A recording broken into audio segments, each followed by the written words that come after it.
Welcome to the Copper King Mine and Railroad. Today we're going to talk about train room construction. Now, to build this room took me a long time. This right here, this room was a crawl space and it was about this high with dirt. So I had to dig this all out, then I had to pump the cement in. Now you see this piece of cardboard I put up there. This is where I cut a hole. It went out into the garage and so I could throw the dirt out. But you got to realize I had to shovel, and then the dirt out. Then also, this is the hole that had the pump truck come and pump the cement in here for me. So it took a long time, and I finished everything in this whole room before I even started my layout. So that was a good thing for me.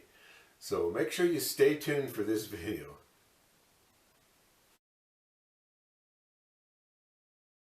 Building the train room.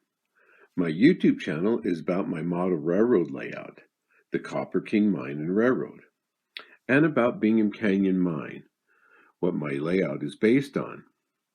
Now, I have been doing a lot of videos on Bingham Canyon Mine, the town, the communities around the area, and all its history. And I love talking about Bingham and showing pictures I have collected over the years.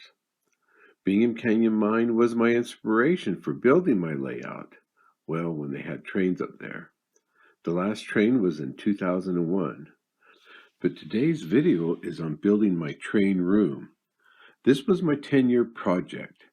I started in February 1999 and completed it in 2009. But a train room is never really done. There's always something to add or something to do. My train room is in my basement that was once a crawl space underneath my family room. I dug it out with pick and shovel and then pump the cement in to start. They say starting something has a power of its own. You just begin. And that's what I did when I started digging years ago.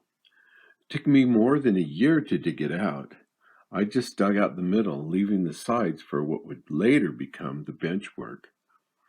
Now, I wish I had taken pictures when I was digging out the train room, but I didn't. The first picture I took was taken just before the first concrete pour. It gives you an idea how much material I had to remove from this area. The soil was all hard panned clay and every inch of it had to be picked.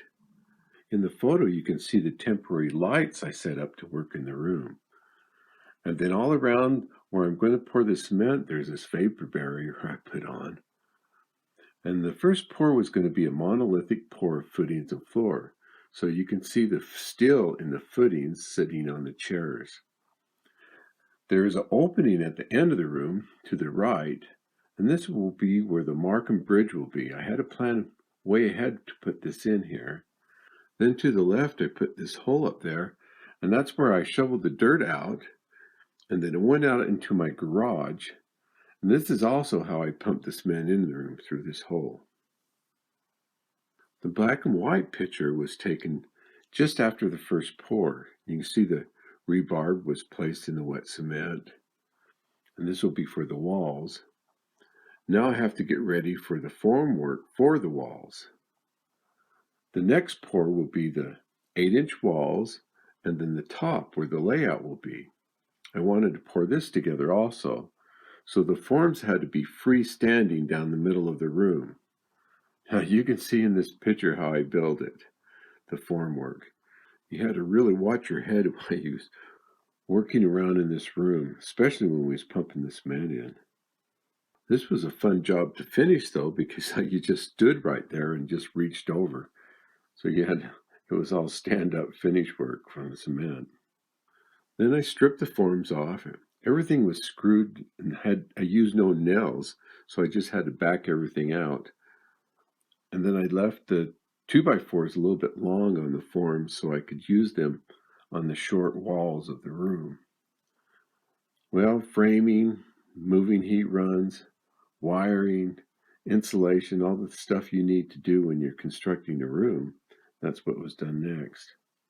I installed recessed lighting over the layout area using a countertop formula for kitchens. That worked out really good for putting a lot of light on the layout. Now down the middle of the room, I purchased these oil burning lanterns It was really inexpensive, and then I converted them to electricity. I wanted kind of an inside old mine effect, and I think that worked really good for that. Then all the wires on the layout runs up the walls, through the ceiling, and then down into the layout. With that distance and the amount of wire I needed, I used 18 gauge 6-strand sprinkler wire for the trains in all the block areas, and then 22 gauge paired phone wire for all the buildings, the houses, the railroad lights, including floodlights for nighttime operations. I drywalled the whole room. I wanted these nice flowing curves on the inside and outside corners, where the backdrop would be. Inside wall-to-wall corners, I used masonite. It made a big flowing curves, what I really liked. On the wall-to-ceiling curves, I wanted it a little tighter, and so I used PVC water pipe. I mean, this is big PVC water pipe, cut into quarters. On the one outside wall, I used a large round cement form. This was after experimenting with many different things to use. Then I started plastering, and it took a long time. The transition areas where the inside and outside corners of the walls and ceilings met were really hard to finish. I even had to make special tools to finish off this area. But it turned out really good, and the home room is seamless and has a good feel to it and a good look. After finishing off where the heat runs were, down the middle of the room, I placed this crown molding and dropped it down about 4 inches to make a valance. And then here I installed red and blue rope lights for a sunset effect, and that goes all the way around the rooms. After priming the room, I painted the ceiling and backdrop walls 3 shades of sky blue, blending the colors in together with different rollers while wet, dark to light from ceiling down the walls. Then added some Bob Ross clouds. 3/4 inch plywood I had used for the forms. Now this will be the base for the layout, and I glued and nailed it to the cement, cutting out where the mountains and valleys would be on the layout. Building the train room took me a long time. I just worked on it when I could. My attention in getting the work done went up and down. In summer times it slowed down, in winter time it picked up. It was hard work, and it took a long time. I almost lost interest in building my layout. The room took so long to build. But I was glad I finished the room completely.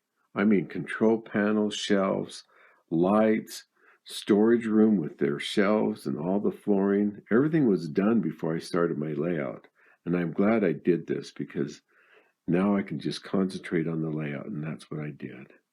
So that's my train room construction on the Copper King Mine and Railroad.